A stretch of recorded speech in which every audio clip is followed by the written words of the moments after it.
सो जैसा आपने मेरे से पूछा कि म्यूकरमाइकोसिस क्या है, तो म्यूकरमाइकोसिस एक फंगल बीमारी है।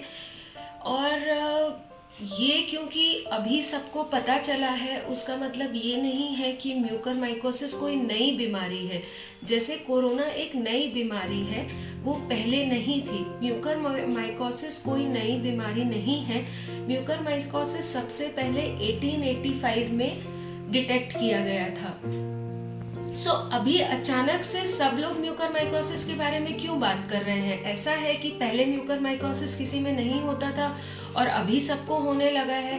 नहीं, ऐसा बिल्कुल भी नहीं है। पहले म्यूकरमाइकोसिस जो कि एकदम एंड स्टेज कैंसर पेशेंट्स होते थे, बहुत जिनका हाई अनकंट्रोल्ड डायबिटीज मेलाइटस है, और जिनको ब्लड कैंसर्स हैं, या जो कि इम्यूनोमॉड्यूलेटर ड्रग्स पे हैं, उनको म्यूकरमाइकोसिस पहले भी होता था। तो अभी अचानक ऐसा क्या हो गया है कि जहां देखो म्यूकरमाइकोसिस, जहां देखो म्यूकरमाइकोसिस। पहले सब कोविड की बातें कर रहे थे, अब कोविड के साथ साथ म्यूकरमाइकोसिस भी बहुत कॉमन होने लगा है। उसका रीजन ये है कि जो कोविड है, जो कोरोना वायरस है, वो एज सच हमारी बॉडी में इम्यूनो सप्रेशन कॉज करता है। और एक्चुअली जो दवाइयां दी जा रही हैं कोविड को ठीक करने के लिए, जैसे कि स्टीरॉइड्स दिए जा रहे हैं, टोलिसिजोमैब दिया जा रहा है, बहुत सारी वैरायटी, आई थिंक ऐसी कोई दवाई बाकी नहीं होगी जो कि हम कोविड में नहीं दे रहे हैं। सब variety, anti fungal, anti viral, anti bacterial, हर तरीके की दवाई कोविड में जा रही है।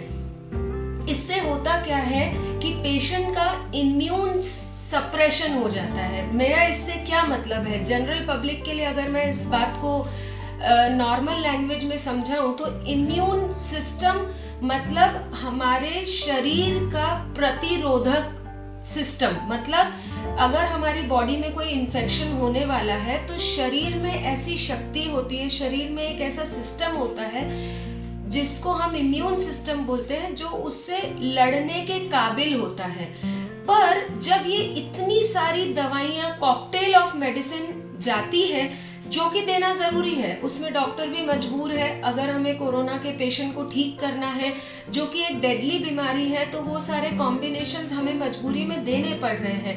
पर उनसे साइड इफेक्ट ये है कि जो इम्यून सिस्टम है वो काफी हद तक सप्रेस हो जाता है।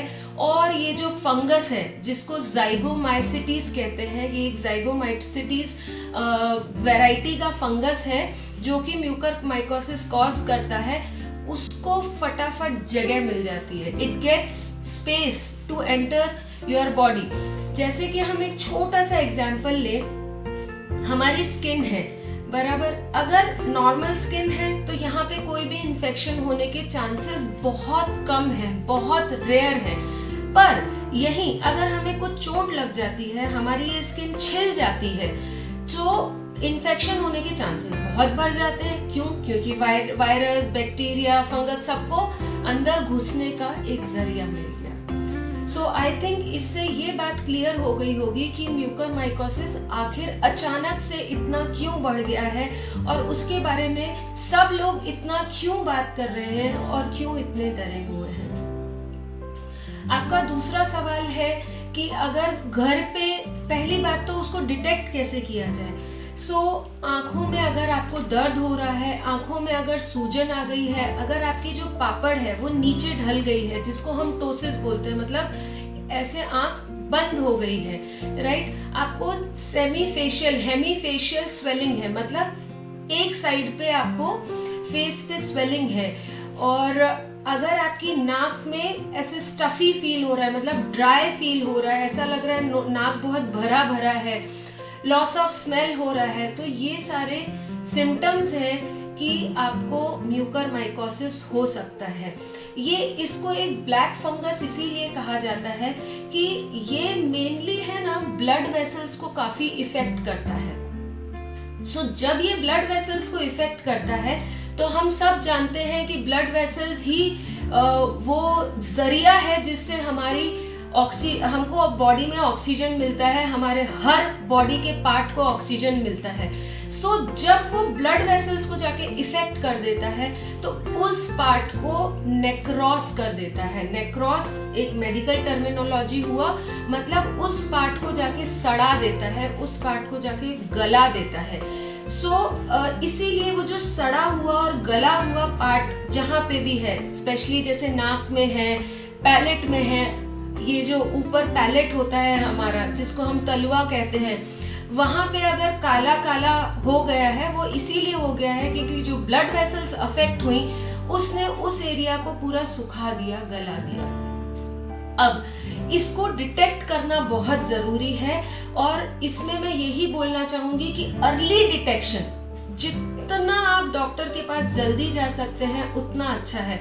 इनफैक्ट अभी तो हमारे साथ ऐसा हो रहा है कि पेशेंट्स दिन में 3-3, 4-4 पेशेंट्स जिनको ऐसी कोई प्रॉब्लम है भी नहीं, उनको सिर्फ थोड़ा लाल आंख हो गया है या आंख में खुजली आ रही है या आंख में थोड़ा सा भी दर्द हो रहा है, तो वो दौड़े दौड़े चले आते हैं और उनके दिल में यही डर होता है कि कहीं मुझे म्यूकरमाइकोसिस तो नहीं हो गया।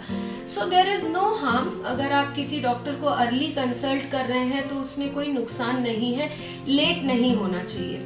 क्यों लेट नहीं होना चाहिए? क्योंकि हमारी आंख, नाक, मुंह और ब्रेन सब कनेक्टेड है। सो अगर इन्फेक्शन आंख में हुआ, उससे वो पैरानेजल साइनसेस में जा सकता है, नाक में जा सकता है, हमारे मुंह में जा सकता है और आंख से वो ब्रेन में भी जा सकता है। So this is a very rapidly growing fungus, बहुत जल्दी ग्रो करता है, बहुत फास्ट इसका ग्रोथ है। सो अगर हमने इसको जल्दी नहीं पकड़ा और वो एक भाग से दूसरी भाग तक पहुंच गया तो ऐसी भी नौबत आती है कि हमें आंख निकाल देनी पड़े। इसमें विजन क्यों चली जाती है? विजन इसीलिए चली जाती है कि जैसे मैंने आपको पहले भी बताया कि ये खून की नलियों को इफेक्ट करता है, तो हमारी आंख में पर्दे में जो खून की नलियां होती हैं उनको भी जाके ये ब्लॉक कर देता है, जिसको हम सेंट्रल रेटिनल आर्टरी ऑक्लूजन कहते हैं। सो उससे पेशेंट को अचानक दिखना बंद हो जाता है और सेंट्रल रेटिनल आर्टरी ऑक्लूजन को ट्रीट कर पाना भी काफी मुश्किल है। उसको काफी जल्दी इमीडिएट ट्रीटमेंट की जरूरत होती है। अगर पेशेंट लेट प्रेजेंट करता है तो डॉक्टर भी हेल्पलेस हो जाता है उनको ट्रीट करने में। अब अगर अर्ली स्टेज है तो हम एंटीफंगल एम्फोट्रेसिन बी का इंजेक्शन आंख में देके भी पेशेंट को ट्रीट कर सकते हैं। पर अगर वो काफी बढ़ जाता है तो ऐसी भी नौबत आती है कि हमें आंख निकाल देनी पड़े। लोगों को ऐसा लग रहा है आंख निकाल दे रहे हैं, बराबर बात है, पर अगर आंख नहीं निकालेंगे तो वो आंख के रास्ते अगर ब्रेन में चला जाएगा तो पेशेंट की डेथ भी हो सकती है। सो हमारा पहला मकसद ये होता है कि हम आंख को बचा सके, पेशेंट की विजन को बचा सके। पर अगर ऐसी स्टेज आ जाती है जहाँ पे हम पेशेंट की विजन या आंख को नहीं बचा सकते तो पेशेंट की जिंदगी बचाना बहुत ज्यादा जरूरी हो जाता है। अब अगर हम थोड़ा नाक की बात करें या पैलेट की बात करें, सो इसमें अगर जो मैंने आपको बताया कि वो उस पार्ट को जाके गला देता है या काला कर देता है, तो उस भाग को निकालना बहुत जरूरी है।